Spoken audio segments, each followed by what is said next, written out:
Hi everybody, it's Josh from JDG. Welcome to the deposit series where I'm looking at some useful tips to make sure tenants get the full amount of their deposit back at the end of their tenancy. Today I'm going to have a little look at the bathroom and the sort of things that we often see in the checkout reports that involve tenants' deposits having to be retained. Now, one of the things I see all the time is the sealant that you find around your bath.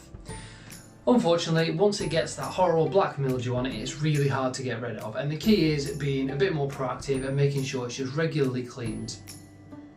Now, I've heard various things from different landlords saying, oh, they dry it before when they finish a shower and things like that, which I think that's just a bit excessive. All you need to do is make sure you give it a regular clean, and it doesn't have to be a long, difficult process. All I use is a simple bathroom spray. This one's Dettol, a power pure one with active oxygen. But all it does is work into any grime that's in there and get rid of it, and it stops that mold from developing. Once it's there, it does tend to stain and it does need replacing at the end of your tenancy if there is that mildew there. The same also applies to grout. I'm quite fortunate in this house because I've got black grout, so you can't really see any staining on there even if there was any. But a lot of houses, they go for white or grey grout, and if you get that orange mildew on it, it stains and then it needs replacing. And grouting is quite a time consuming sort of job, so it ends up costing quite a bit to replace if it can't be cleaned. And the final thing is the shower head. Now, often people forget about this because they're busy cleaning the bottom part of the bath and forget about their shower. It's really important to make sure that's kept clean as well, because that's obviously where you've got hot water and cold water, and it ends up with sort of black mildew on it as well. So first of all, let's have a look at the sealant. So all I'm going to do is spray it with this. Now, what I tend to do on my days off, I'm quite a big gamer, so what I'll do is I'll come up and spray this, go and play on my Xbox for a bit, and then come back and wipe it off. So what we're going to do for now, we'll just move our duck out of the way, is give it a quick spray all the way along there. Now, I've lived in this house for quite a long time and we've never had to replace this sealant because I do this once a week, once every week and a half if I'm busy. But I make sure I do it and just give it the opportunity to soak in, and then we don't end up with black mold appearing. You can also use this stuff on the sort of shiny parts of your shower if you've got a chrome shower, or even in the plastic parts. Give it all a quick spray, and what it'll do is just work into any lime scale or any sort of grease and grime. So I'm going to leave that to soak there for a second. Well, I'm just going to come back to the shower head. Now, most people don't realise that your shower head can just come off, but most of them can be unscrewed. If you just unscrew it from the top, and water start pouring out, you can take it off, just leave the hose in there. And if you take your shower head, what you can do is soak it in your sink with a bit of bleach, a bit of hot water, or if your shower head doesn't come off, you can pop a bag around it and leave it hanging in your bath in some bleach and some warm water. After you've left that sort of half an hour, it will clean itself up. Give it a little wipe down once you bring it out and give it a swirl through so you're not putting bleach everywhere.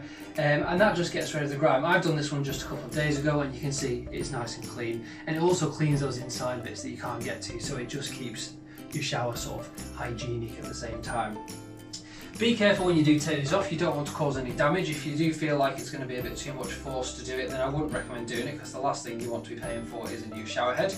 But where you can, give it a soak. If not, make sure you give it a good wipe down regularly to stop that build up of any of the black bits. Anyway, let's leave the rest of the shower to soak and we'll come back in 10-15 minutes.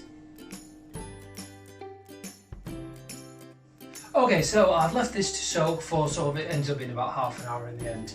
Now, this isn't going to be as much of a before and after as you've seen in other videos because it's something you just need to regularly do to prevent that black mildew from appearing, because once it's there, you won't get rid of it.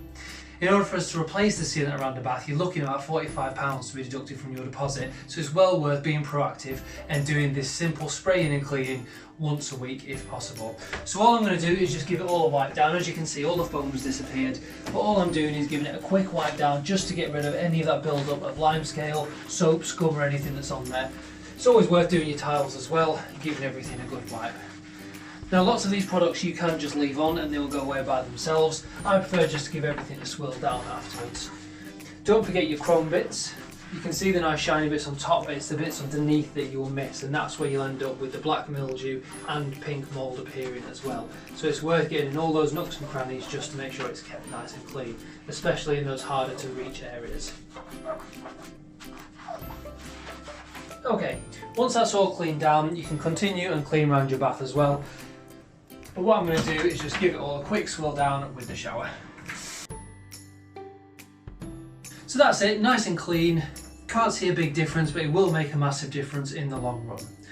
As always, if you've got any questions about this process or anything else to do with your deposits, do give me a call. It's 01524 843322, or you can email me. It's josh@jdg.co.uk.